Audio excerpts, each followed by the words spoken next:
Kagulat World, ang Southeast Asian Games 2025 sa Thailand ay hindi lang isang regional competition. Ito ay isang global stage para kay Alexandra Alex Ala. Sa gitna ng matinding home court pressure mula sa Thailand, ang lahat ng mata ay nakatutok sa Filipina tennis sensation. Bakit? Dahil ang mission ni Ala sa SEA Games ay higit pa sa gold medal. Ito ay tungkol sa pagpapatunay na ang world-class talent na kanyang hinasa sa WTA circuit ay unstoppable sa Asia.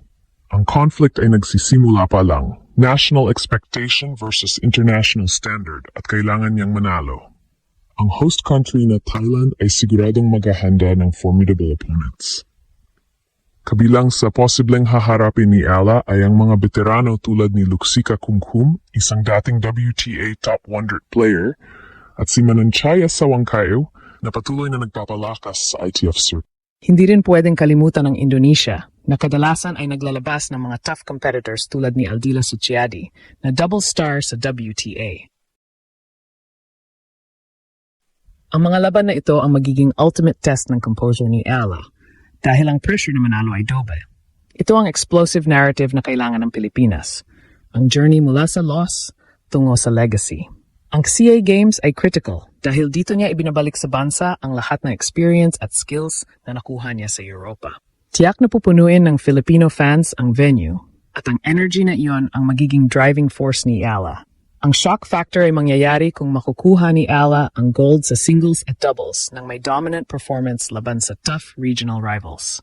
Ang emotional nucleus ng kwentong ito ay ang unyielding Filipino spirit. Walang waiver sa kanyang commitment. Ang Grand Slams goals ay patuloy, ngunit ang paglilingkod sa bansa ay top priority. Ang display ng unity, grit, and heart na inaasahan sa SEA Games ay embodied ni Alex Al. Sa tingin mo ba, makukuha ni Ala ang gold at magbibigay ng statement sa buong Southeast Asia na ang Pilipinas ay dominant sa tennis? Ang misyon sa Thailand ay nagsisimula na. Ang pressure na dinadala ni Alexandra Ala sa SEA Games 2025 ay unprecedented. Habang ang ibang athlete ay naglalaro para sa karangalan, si Ala ay naglalaro para sa affirmation ng kanyang world-class status sa gitna ng kanyang mga kababayan at karibal sa rehiyon.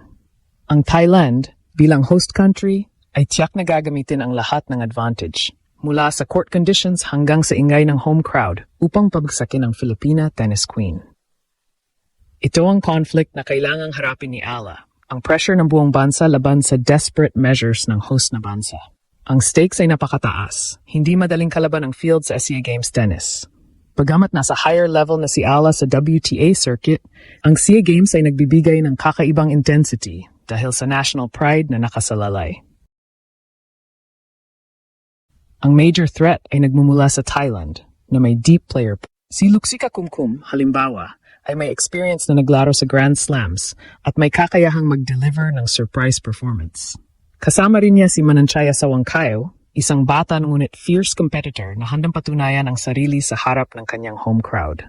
Sa bawat point na nakuha ng mga Thais, lalong lalaki ang pressure kay Ala. Bukod pa sa Thailand, dapat pantayan si Aldila Suciadi ng Indonesia. Bagamat mas kilala sa doubles, nagiging formidable si Suciadi sa singles tuwing SEA Games.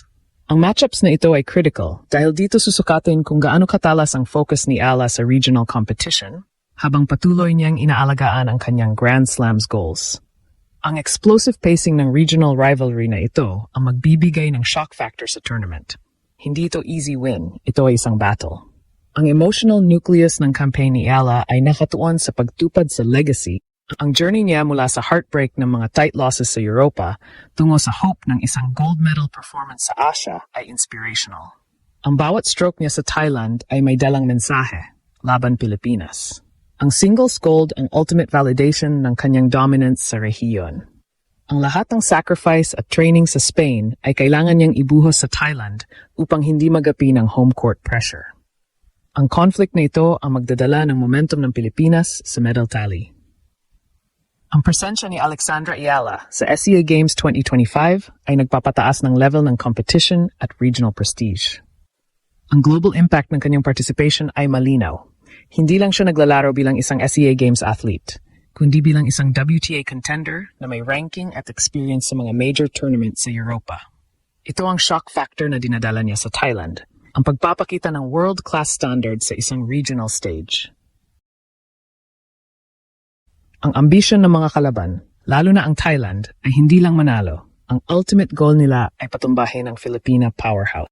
Ang emotional pressure kay Ala ay immense dahil ang SEA Games ay kadalasang win or bust scenario para sa Filipino fans.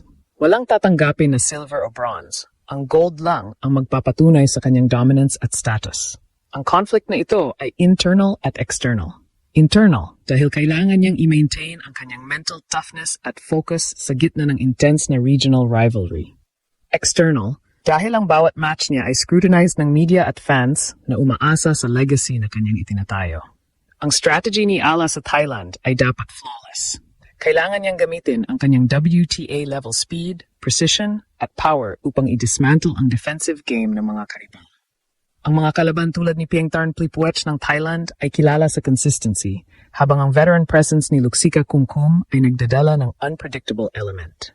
Kailangang mag-adjust si Ala sa tropical climate at court speed na pabor sa home team. Ang journey mula sa loss sa Europa tungo sa hope ng SEA Games Gold ay nangailangan ng perfect execution. Ang performance ni Ala sa SEA Games ay magiging critical para sa kanyang long-term legacy. Ito ang opportunity niya upang i-cement ang kanyang role bilang undisputed tennis queen ng Southeast Asia. Ang victory ay magiging rallying point para sa Laban Pilipinas spirit. Nagpapakita na ang grit at heart ng Pilipino ay world-class. Ang singles gold ay hindi lang isang medal. Ito ay statement na ang Grand Slam's goals ay realistic at achievable dahil kaya niyang dominahin ang regional stage sa ilalim ng matinding pressure. Ang clash sa Thailand ay must-watch dahil naglalaro si Ala hindi lang para sa sarili, kundi para sa pride ng buong bansa. Ang SEA Games 2025 ay nagdudulot ng unique challenge kay Alexandra Ala. Ang pressure na manalo sa host country at patunayan ang kanyang WTA standard. Ang emotional investment ng Pilipinas ay immense at ang mission niya ay simple ngunit crucial. I-dominate ang competition at i-cement ang kanyang legacy bilang undisputed regional champion. Sa pagharap niya sa mga tough opponents, tulad ng Thai at Indonesian stars, ipapakita niya ang unyielding spirit na hinasa sa Europa. Mula sa heartbreak ng mga tight loss sa WTA, ready na si Ala na ibigay ang hope sa bansa sa pamamagitan ng gold medal. Ang singles gold sa Thailand ay magiging ultimate validation na ang Grand Slam's goals ay realistic na. Ang momentum na makukuha niya rito ay magiging critical para sa kanyang WTA ranking ascent pagkatapos ng SEA Games. Ngunit ang tanong, sa gitna ng matinding pressure ng home crowd ng Thailand, kakayanin ba ni Alex Ala na isweep ang medals at tuluyang isilence ang mga nagdududa? Ang kanyang performance ang magpapatunay kung handa na ba talaga siyang maging global tennis queen. Tutukan ang bawat laro.